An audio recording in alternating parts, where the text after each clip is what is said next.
Hello all, welcome to YouTube channel. ఈరోజు మన topic రీసెంట్గా జరిగిన ఒక భయంకరమైన మరియు బాధాకరమైన విషయం. ఎక్కడ చూసినా, ఏ టీవీ ఛానల్లో చూసినా, ఏ సోషల్ మీడియాలో చూసినా hot news is about Pahalgam attack. ఈ వీడియోలో మనం తెలుసుకోబోయే విషయాలు ఏమిటంటే అటాక్స్కి గల కారణాలు, ఆర్టికల్ 370 స్పెషల్ స్టేటస్, దాని ప్రభావం, aggressive nationalism, emotional aspects of attackers etcetera. మొదటిగా ఆ ముష్కరులు ఈ అటాక్ చేయడానికి గల కారణాలను కనుగొనే ప్రయత్నం చేద్దాం. ఈ అటాక్కి సంబంధించి వారి ఐడియాలజీ, మోటో ఏంటో తెలుసుకునే ప్రయత్నం చేద్దాం. ఇలా అటాక్ చేస్తే వారికి వచ్చే లాభం ఏంటి? ఇది తెలుసుకోవాలంటే మనం కొన్ని సంవత్సరాల వెనక్కి వెళ్ళాలి. మన దేశ విభజన జరిగిన సమయంలో జమ్మూ కాశ్మీర్కు ఆర్టికల్ 370 స్పెషల్ స్టేటస్ ఇచ్చారు. దీని ప్రకారం జమ్మూ అండ్ కాశ్మీర్కు వారి సొంత పాలన మరియు రాజ్యాంగం రాసుకునే అవకాశం ఇచ్చారు. కానీ ఈ ఆర్టికల్ 370 టెంపరరీగా ఇచ్చారు.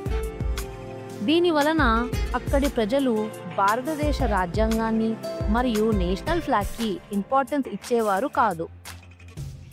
ఇలా ఆ రోజు ఆర్టికల్ 370 ఇవ్వడం ద్వారా జరిగిన పరిణామాలు ఏంటో, వాటి వలన జరిగిన నష్టాలు ఏంటో చూద్దాం.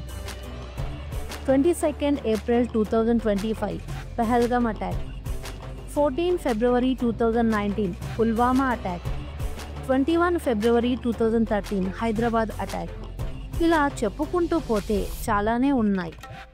ఇలా ఎన్నిసార్లు అటాక్స్ చేసిన వారు ఎవరు అని ఇన్వెస్టిగేట్ చేసిన ప్రతిసారి అన్నిసార్లు అన్ని అటాక్స్కి జవాబు మాత్రం పాక్ మీదికి వెళ్తున్నాయి. ఇది అరికట్టడానికి మన గవర్నమెంట్ బార్డర్స్ని కట్టుదిట్టం చేయాలి అని అనుకుంది. దీనికి ప్రతిచర్యగా 2019లో ఆర్టికల్ 370ని రద్దు చేసి జమ్మూ అండ్ కాశ్మీర్ను భారతదేశంలోకి విలీనం చేసింది. అప్పటి నుండి భారత ప్రభుత్వం అక్కడ ఎన్నో డెవలప్మెంట్స్ చేసింది. టూరిజంని డెవలప్మెంట్ చేసి యువతను తప్పుడు మార్గంలోకి వెళ్లకుండా ఉద్యోగ అవకాశాలు మరియు జీవనోపాధి కల్పించింది. దాదాపుగా 2019 తర్వాత పర్యాటకుల సంఖ్య గణనీయంగా పెరిగింది. ఇప్పుడు మనం ఈ అటాక్స్ అన్నీ చేసిన వారి ఎమోషనల్ ఆస్పెక్ట్స్ గురించి అనలైజ్ చేద్దాం. ఇదంతా జరగడానికి ముఖ్యమైన కారణం అగ్రెసివ్ నేషనలిజం. ఈ అగ్రెసివ్ నేషనలిజం అంటే వారి దేశం పైన ప్రేమతో పక్క దేశాలపై ద్వేషం పెంచుకుంటారు. ఆ ద్వేషం దేశంతో పాటు ఆ దేశ ప్రజల మీద ద్వేషం పెంచుకుంటారు. ఒక మనిషి ఒక సిద్ధాంతాన్ని నమ్మితే ఆ సిద్ధాంతం కోసం ప్రాణాలు తీయడానికైనా ప్రాణాలు పోగొట్టుకోవడానికైనా సిద్ధంగా ఉంటారు. ఇలా చేయడం లేదా చేయించడం వారి దేశానికి వారు చేసే సేవ అని వారు నమ్ముతారు. ఇలా వారు మనుషులను ఈ సిద్ధాంతాలతో బ్రెయిన్ వాష్ చేసి అగ్రెసివ్ నేషనలిజంకి ఉసిగొల్పుతారు. ఇలాంటి అటాక్స్ చేపిస్తారు. ఈ అగ్రెసివ్ నేషనలిజం వల్ల వరల్డ్ వార్ 1, వరల్డ్ వార్ 2 జరిగాయి. ఇందులో చాలామంది ప్రాణాలు పోగొట్టుకున్నారు. మనకు కానీ ఎదుటివారికి కానీ ఏదైనా గాయం తగిలితే వెంటనే హాస్పిటల్కి తీసుకెళ్తాము లేదా కట్టే ప్రయత్నం చేస్తాం. అయ్యో పాపం అని చాలా బాధపడతాం. ఇది మానవ సహజం.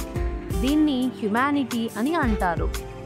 కానీ అగ్రెసివ్ నేషనలిజంతో బాగా బ్రెయిన్ వాష్ చేయబడిన వ్యక్తులలో మనం హ్యూమన్ ఇన్సెన్సిటివిటీ అనే బిహేవియర్ని చూస్తాము. వారి ప్రాణాలు పోయినా, ఎదుటివారి ప్రాణాలు పోయినా దయ, జాలి, కనికరం అనే భావన వారిలో కలగదు. మారణ హోమం చేస్తూ ప్రజలను ఇబ్బంది పెడుతుంటారు. ఈ మారణ హోమాలు మరియు అటాక్స్ ఆగాలంటే మనుషులను సెన్సిటైజ్ చేయాలి. తల్లిదండ్రులు పిల్లలకు దయ, జాలి, కరుణ లాంటి గుణాలను అలవాటు చేయాలి. అది మన బాధ్యత. దీనికి సంబంధించిన అవేర్నెస్ తీసుకుని రావాలి. రాబోయే జనరేషన్స్ని ఈ ద్వేషాలకు అతీతంగా పెంచాలి. ప్రాణ నష్టం తగ్గించాలి. అప్పుడే మనం ఇలాంటి సంఘటనలను నిరోధించడానికి ఆస్కారం ఉంటుంది. ఈ వీడియో మీకు నచ్చితే లైక్ చేసి మమ్మల్ని ప్రోత్సహించండి. సమాజంలో మార్పు కోసం అందరం కలిసి ప్రయత్నం చేద్దాం. Thanks for watching.